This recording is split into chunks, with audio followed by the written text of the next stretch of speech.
Welcome into the 49ers Report by Chat Sports. I'm Chase Sr. And if you're new to the channel, we go live every single Thursday, 6 p.m. Eastern, 3 o'clock Pacific. And within our live shows, we usually do 2 mailbags. So if you want to have your 49ers questions answered here on the show, make sure you subscribe using that link at the bottom of your screen, youtube.com/49erstv, or hit that red subscribe button down below.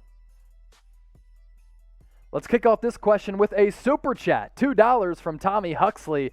F the Lambs. He didn't have a question. He just wanted to say, F that team out of Los Angeles. I feel you, Tommy. Let's move on to this actual question from Hanif Razak, #49ers. What are the possibilities that the 49ers trade a 4th-round pick for NKeal Harry and somehow he plays better than Bourne and stays on the field for all 16 games? Well, NKeal Harry has been more healthy through his first 2 seasons than Bourne has. So... I'm talking about Jalen Hurd, but Kendrick Bourne, yeah, I mean, can his production be better than Kendrick Bourne? My bad on that. Maybe. I mean, Kendrick Bourne was an undrafted guy, and his production throughout his rookie contract was very, very impressive with the Niners, and I think he exceeded all expectations. I think NKeal Harry has been healthier, obviously, than a guy like Jalen Hurd and can be a better player because of his physical skill set and because of his opportunities to stay healthy. Can he be better than Bourne? I don't think so. I would trade a 4th-round pick for NKeal Harry, though. Charlie Nilo chiming in with this question. Who will have a breakout year on the offense and on the defense in 2021? I think Javon Kinlaw, he's due for a really big second year on that defensive front interior for the Niners, so that's my vote for who will break out defensively in 2021. As for offensively, I'm just really rooting for Jalen Hurd to put together a big season. I mean, you saw what he did in the preseason. Guy was lights out. If he can just stay healthy, he has the physical skill set to really impress a lot of people and dominate on the outside or in the slot. Peanut B30, we should get LeVeon Bell for cheap since Wilson and Mostert keep getting banged up. I couldn't disagree anymore. I think LeVeon Bell is washed. He's only 29 years old, but his best years are behind him. I don't like how he handled a situation with the Pittsburgh Steelers. It seems as though everywhere he goes, Pittsburgh, New York Jets, Kansas City Chiefs, he always wants to play the blame game and point fingers elsewhere while not taking responsibility for his own actions. And I don't want him on the Niners, nor do I think he fits. Yeah, Jeff Wilson might be out until the middle portion of the season because of that knee injury. Mostert has dealt with injury issues, no doubt, throughout his career. But even if you don't have those 2 guys, you have Trey Sermon, you have Elijah Mitchell, you have Wayne Gallman, you have JaMychal Hasty. I'd rather ride with those guys than go with LeVeon Bell. I think he's a cancer, and I don't frankly think he can play anymore.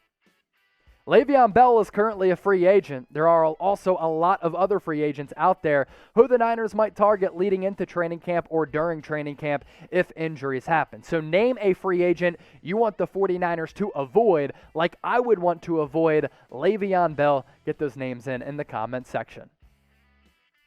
Fort Clips, do you think Deommodore Lenoir is the new Richard Sherman? His length and physicality certainly reminds me a lot of Richard Sherman when he was coming out of Stanford. Deommodore Lenoir, drafted out of Oregon, he's pretty fast. He's also just long and lengthy. Those are traits that Richard Sherman also possessed. So I think that's actually a good point. I haven't really thought a lot about that comparison. I'd like to see Lenoir on the field during preseason training camp as well as the regular season before you compare him to a future Hall of Famer. I don't think that's always fair.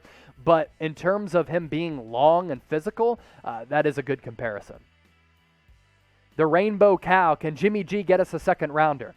Depends on how desperate another team is for a quarterback across the league. I think Jimmy G, first of all, has to show that he can stay healthy. So here's how you can get a second rounder back for Jimmy G. If he plays all 17 games this year and he stays healthy and he puts up big numbers, kind of like what he did in 2019. Now, in the playoffs, Jimmy G didn't really have to pass a lot. Didn't need to. Shanahan was dialing up that running attack, which was elite at the time. That 49ers defense was pinning their ears back. They were physical. They were fast. They were getting after opposing quarterbacks and just shutting down opposing offenses. They did so against Aaron Rodgers in that NFC Championship game. So if Jimmy G plays every game, he stays healthy, and he puts up big numbers, you can try to trade him after this year because he's due to make $24 million this year, $24 million next year, and you still got to give Fred Warner that contract extension and possibly pay Nick Bosa as well. Bang, bang, Niner gang, Niner Empire, faithful, whatever you want to call it, whatever you want to go with. Niner gang certainly is the best. And we're covering the 49ers here, giving you free videos almost every single day here on YouTube. So make sure you are subscribed as we try to get to 40,000 subscribers as we get to opening day of the 2021 NFL season. Hit that red subscribe button down below or go to youtube.com/49erstv. Pop Johnson, I actually like this question. Candlestick or Levi Stadium? So much nostalgia, so much history at Candlestick. Obviously, it's not going to be as nice as a brand new stadium. I always find it weird how organizations don't take more opportunities to either keep a franchise in their city or build a stadium in their city. I think it adds a lot to the city vibe. I understand there are taxes involved. There are problems with space inside city limits, and city officials kind of want to get and milk as much money as possible. There's taxpayer money and all that. I just think when a stadium is downtown, it adds such a great community and a great vibe to that city. So Levi Stadium being in Santa Clara is just kind of weird for me, and there were so many memories at Candlestick. All those Super Bowl runs, so give me Candlestick. Wet Noodle 187, thanks for the Instagram DMs as well. Hope your son and your daughter are also doing well. How many sacks do you see Kinlaw getting?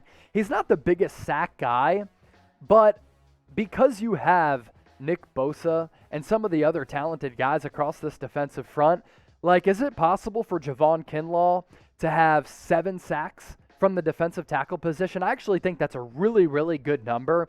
So give me 7 sacks for Javon Kinlaw, a bunch of quarterback hurries, and I just want to see him be active in the backfield as well. Jason Ellsworth, welcome back, my man. I saw your chat before today's live show saying you haven't been able to catch a show in a little while. I know you've been busy. It's summertime. It's been somewhat dry in the NFL landscape, but welcome back, my dude. Is McDaniel going to eventually take over play calling at some point this season? I don't think so. And I know that you want to groom some coaches like what the Niners have done with DeMeco Ryans, but do you want to take play calling duties away from Kyle Shanahan, who has shown that he's elite at play calling? I'm not taking those duties away from Kyle Shanahan because I think he's one of the best play callers of any head coach or offensive coordinator across the NFL. Is Dee Ford going to start week 1? That question from Justin Abellera.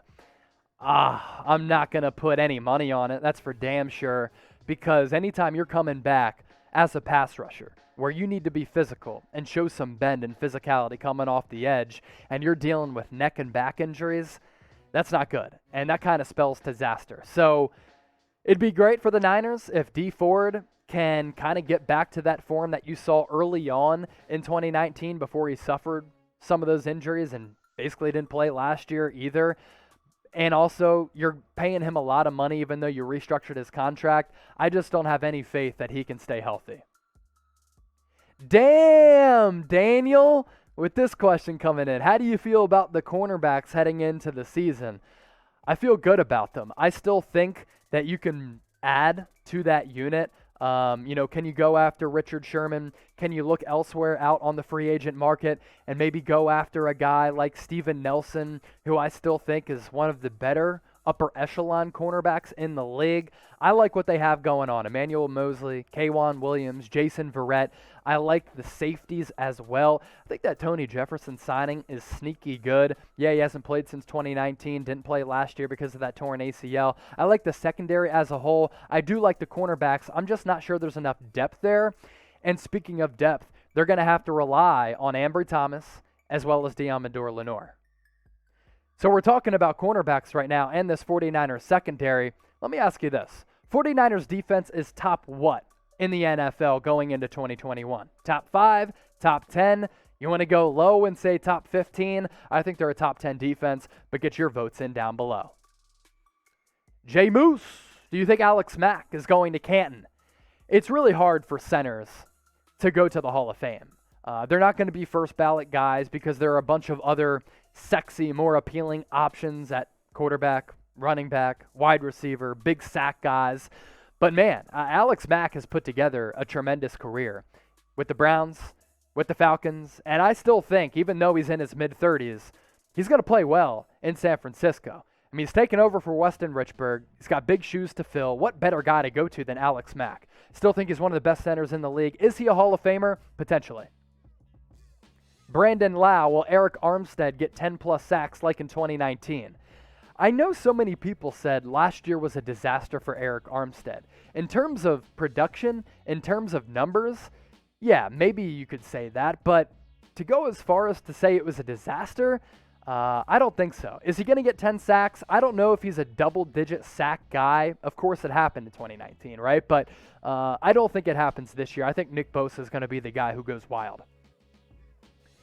All right, John, I see you. Why was right tackle Mike McGlinchey high on Aaron Banks? Was there some kind of connection? They both went to Notre Dame.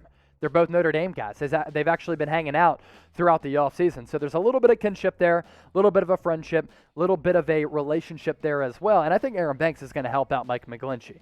And that doesn't have anything to do with their prior relationship. I just think Aaron Banks is going to be able to play really well. And I think when you have a better guard option next to the tackle spot, is going to alleviate some pressure for Mike McGlinchey. There was kind of a revolving door and weak play at right guard last year, at the right guard position for the Niners, and you saw McGlinchey's play suffer because of that, so that's the connection there, and I do think McGlinchey is going to play much better in 2021.